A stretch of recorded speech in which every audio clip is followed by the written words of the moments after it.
Postpartum Depression by Amanda Vega. What is postpartum depression? Postpartum depression is depression that interferes with daily living activities. It's feelings of extreme sadness, anxiety, and exhaustion, and it's often seen in mothers.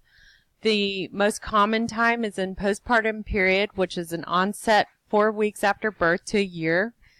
And it's different from postpartum blues. Postpartum blues is usually these symptoms, but they only occur for 10 days after birth, and they usually disappear without any sort of assistance or treatment. But in severe cases, postpartum depression can lead into postpartum psychosis, which is severe depression, disorganized thinking, and hallucinations, and often presentation of bipolar disorder with prominent manic symptoms. So these are the women that you've been hearing about lately that have drowned their children in bathtubs, that have left them on the side of the road. Now, the symptoms that women can experience when they've just had a baby, because having a baby in general is a stressful time. It's a new change, a big change in your life. So women feel sad, hopeless, empty, or overwhelmed. They can have increased crying, often for no reason, anxiety, insomnia, or oversleeping, difficulty concentrating or thinking, random spouts of rage or anger, poor diet. It can go both ways. They can lose weight or gain weight, physical pain, frequent headaches, stomach problems, and muscle pain. They can be withdrawn from families and friends, and they can often have difficulty bonding with babies and children, and then in severe cases, can lead into suicidal or homicidal thoughts. So who does this affect? This actually affects everyone in the family. With the mother, she may feel the feelings of depression and stresses, and the roles of a mother can be so stressful that she may result to substance abuse with drugs and alcohol. There's times where she gives up on herself, and this results in poor hygiene and health. And then there's severe times when she results to harm to herself or others. With the social roles of the gender roles of a mother and motherhood, you usually think of a mother as cleaning house, of taking care of the kids, and the husband goes to work. This often can be issues with postpartum depression with the spouse because it'll cause marital problems, and he may also experience feelings of depression, anxiety, and being overwhelmed because he's having to remain or result in taking the role of that the mother would usually play. He can also have feelings of frustration and incompetency with having to see his wife or the mother of his children go through postpartum depression and not being able to do anything about it. Now, it greatly affects the children. There's actually been studies that have seen that when a mother is depressive, that her child can result into developmental delays with lack of social skills, and sometimes may result into a abusive or neglect relationship between the mother and children.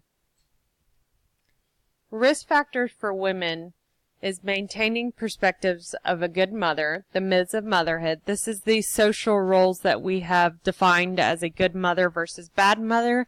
And often a good mother is seen as a white mother who stays at home, who cleans, cooks, and takes care of the children. And then the bad mother is often seen as one that's on welfare, one that's of color, one that neglects her children and is very selfish, and one that works. All these stereotypes have been put on mothers and defined what a mother is supposed to be like. While many studies have looked at possible etiologies for postpartum depression, there's not a specific etiology that can pinpoint why it occurs, but there are theories of hormonal fluctuations. With women just having babies, they can experience chemical changes in their brain And this can result into emotional factors, feelings of that are similar to menstruation, and it influences mood swings. Medical and family history is now being linked to postpartum depression as well. They have noticed that if you've had a past of depression, that you're more likely to have postpartum depression when you do decide to have children. Childcare stress is definitely a risk factor for women. This includes stressful events involved in the care of the newborn, especially with the temperament of the infants. When they're fussy, irritable, and difficult to console, it's also significance in category when those infants with health troubles. So if they were born with any sort of health problems or any disabilities, these can often trigger mothers to feel postpartum depression. Support is a big factor. A mother feeling like she's got support at home, that she's got good emotional support and help around the house. And then there's life stresses. So if there's been any sort of big life change, if they've recently had a change in homes or a change in job with also having a baby. And then there's marital dissatisfaction. If there's been issues in the marriage or in the relationship and there's a baby involved as well, then this can increase postpartum depression. Postpartum depression throughout history is seen as can contribute women's rights and responsibilities influenced the diagnosis and treatment of mental illnesses in women.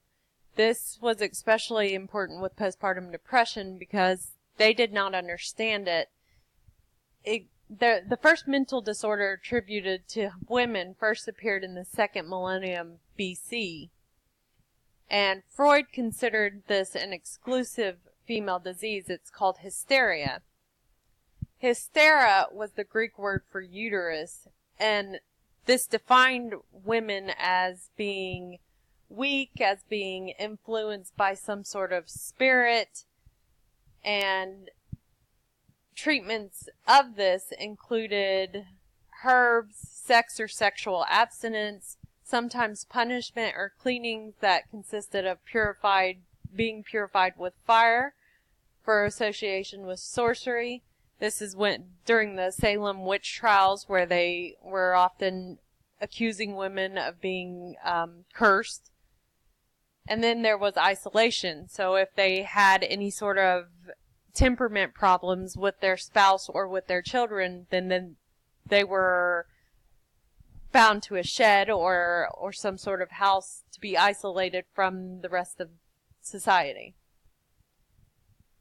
Hysteria was defined by the Egyptians, and it dates back to 1900 BC, and it was biologically explained through the female anatomy.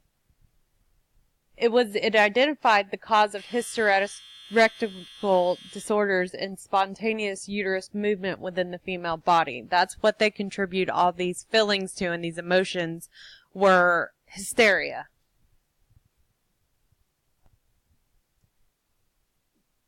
The gender transformative approach that I would take to postpartum depression, especially in women, is to promote gender equality. We really do need to redefine the gender roles of both men and women.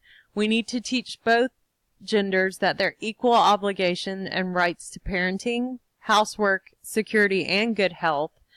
And then we need to promote healthy relations through marital counseling and make sure that the relationship is a co-partnership in all the obligations, and not just mothers are responsible for children and mother-children bonding is stronger than father-children bonding.